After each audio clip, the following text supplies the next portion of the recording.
Hello students, आपका मेरे channel विकास education point पर स्वागत है।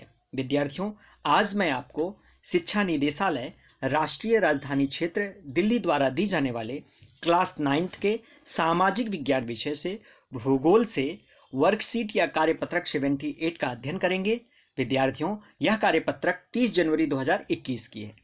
आइए अध्ययन करते हैं। आज का हमारा टॉपिक है पाठ 4 जलवायु। बच्चों, जलवायु चैप्टर पहले हम लोगों ने पढ़ भी लिया है, लेकिन अभी हमारा पुनरावृत्ति कार्य चल रहा है, रिवीजन कार्य चल रहा है। आइए दिए गए प्रश्नों को पढ़ते हैं और उनके आंसर्स को लिखते हैं।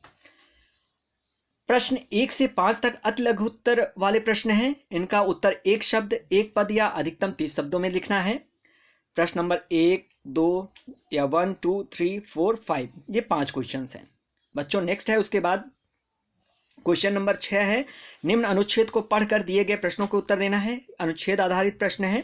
इसमें बच्चों 2 प्रश्न दिए गए हैं, ठीक है।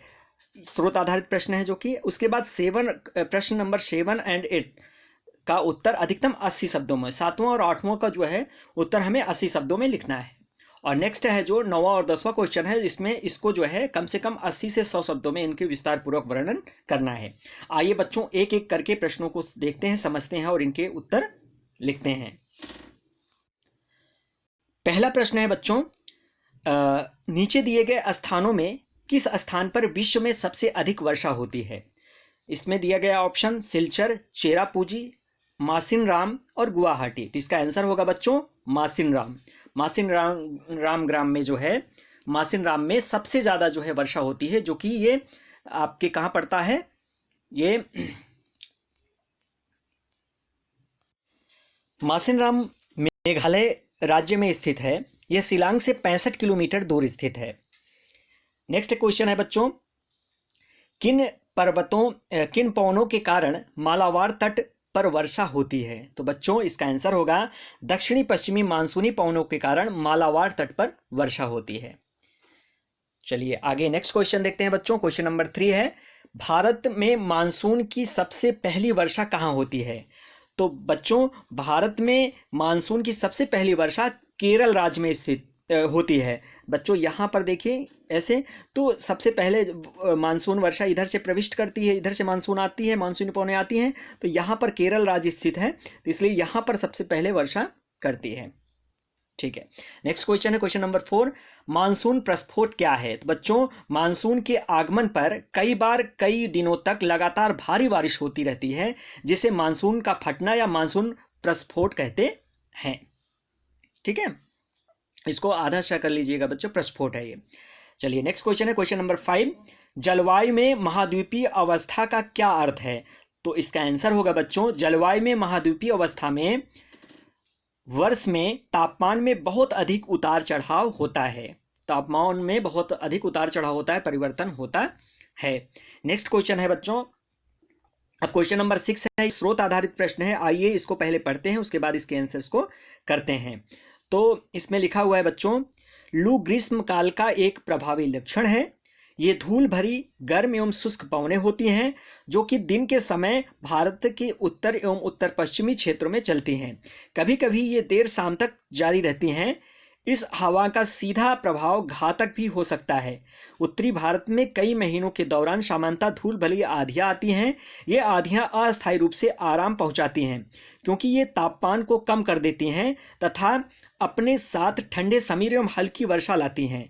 इस मौसम में कभी कभी तीव्र हवाओं के साथ गरज वाली मूसलाधार वर्षा भी होती है। इसके साथ प्रायः हिमवृष्टि भी होती है। बैसाख के महीनों में होने के कारण पश्चिम बंगाल में इसे काल बैसाखी के नाम से भी जानते हैं। ठीक है बच्चों, ये था हमारा अनुच्छेद। अब इस पे आधारित कुछ प्रश्न है, आइए इन प्रश्नों के उत्तर करते हैं। तो पहला प्रश्न है बच्चों, लू विशेषताओं लिखिए। तो गर्मी के मौसम में या ग्रीष्म काल में उत्तरी मैदान में बहने वाले गर्म एवं शुष्क पवन को हम लू कहते हैं बच्चों। ये धूल भरी एवं शुष्क पवनें हैं, जो दिन के समय भारत के उत्तर एवं उत्तर पश्चिमी क्षेत्रों में चलती हैं। यह मई तथा जून के महीनों में चलती हैं। इससे वातावरण का तापमान बढ़ जाता है। इसको चाहो तो बच्चों पॉइंट करके भी लिख सकते हो, ठीक है, 1, 2 ऐसे पॉइंट करके भी आप लिख सकते हो। ठीक है, चलिए नेक्स्ट है आपका बच्चों प्रश्न है, काल वैसाखी क्या है? तो इसका आंसर होगा बच्चों, मानसून के आगमन के पूर्व पश्चिम बंगाल में तीव्र हवाओं के साथ चलने वाली मूसलाधार वर्षा जो भारी तबाही के कारण बनती है, काल वैसाखी कहलाती है। ठीक है, चलिए नेक्स्ट क्वेश्चन है बच्चों, क्वेश्चन नंबर 7। भारत की जलवायु को प्रभावित करने वाले कौन कौन से कारक हैं? आइए बच्चों 7 से लेकर के 10 तक के क्वेश्चंस के आंसर आगे देखते हैं। तो 7वां प्रश्न है बच्चों, भारत की जलवायु को प्रभावित करने वाले कारक कौन कौन से हैं? तो इसका आंसर लिखिए बच्चों। भारत की जलवायु को प्रभावित करने वाले कारक, पहला है अक्षांश। तो अक्षांश पर किसी भी देश की स्थिति का प्रभाव जलवायु पर पड़ता है। ठीक है, नेक्स्ट ऊंचाई होगा इसमें, ऊंचाई के बढ़ने पर तापमान में कमी होती जाती है। फिर समुद्र से दूरी होगा बच्चों, समुद्र से दूर होने पर विषम जलवायु तथा निकट होने पर सम जलवायु होती है बच्चों।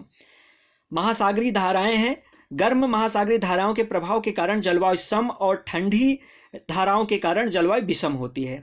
ठीक है, उसके बाद है बच्चों वायुदाब। वायुदाब का भी प्रभाव पड़ता भारत की जलवायु पर। किसी भी क्षेत्र का वायुदाब उस स्थान के अक्षांश तथा ऊंचाई पर निर्भर करता है। तो इस प्रकार से इस प्रश्न का उत्तर कर लेंगे बच्चों, लिख लेंगे क्वेश्चन नंबर 7 का। आइए अब क्वेश्चन नंबर 8 का आंसर करते हैं। इस प्रश्न है बच्चों, मानसून भारत को सूत्र में बांधने वाला क्यों समझा जाता है? तो इसका आंसर होगा, भारतीय जलवायु मानसूनी पवनों से नियंत्रित रहती हैं। मानसून पूरे भारत में लगभग एक साथ आता है।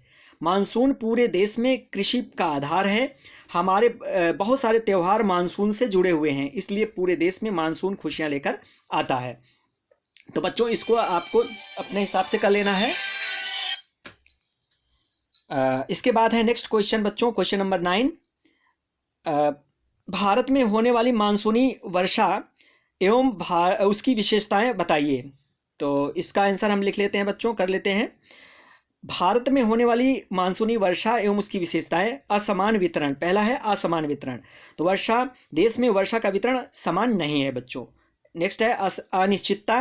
भारत में होने वाली मानसूनी वर्षा की मात्रा पूरी तरह निश्चित नहीं है। वर्षा का समय एवं मात्रा बच्चों, देश का अधिकांश वर्षा मानसूनी पवनों द्वारा गर्मी के मौसम में होती हैं। कुल वार्षिक वर्षा का 75% वर्षा ऋतु में होती है, 13% शीत ऋतु में, 10% वसंत ऋतु में और 2% ग्रीष्म ऋतु में प्राप्त होती है। मूसलाधार वर्षा, मानसूनी वर्षा अत्यधिक मात्रा में और कई कई दिनों तक लगातार होती है। और इसका 5वां इसी में कर लेंगे बच्चों, शुष्क अंतराल। कई बार शुरुआत में मानसूनी वर्षा लगातार न हो करके कुछ दिन या सप्ताह के अंतराल से होती है। ठीक है बच्चों, इस प्रकार से हम 9 क्वेश्चन का आंसर कर लेंगे। ये 8th क्वेश्चन का आंसर था बच्चों और ये 9th क्वेश्चन का आंसर है। अब आइए नेक्स्ट क्वेश्चन है क्वेश्चन नंबर 10। इसका आंसर देखते हैं बच्चों।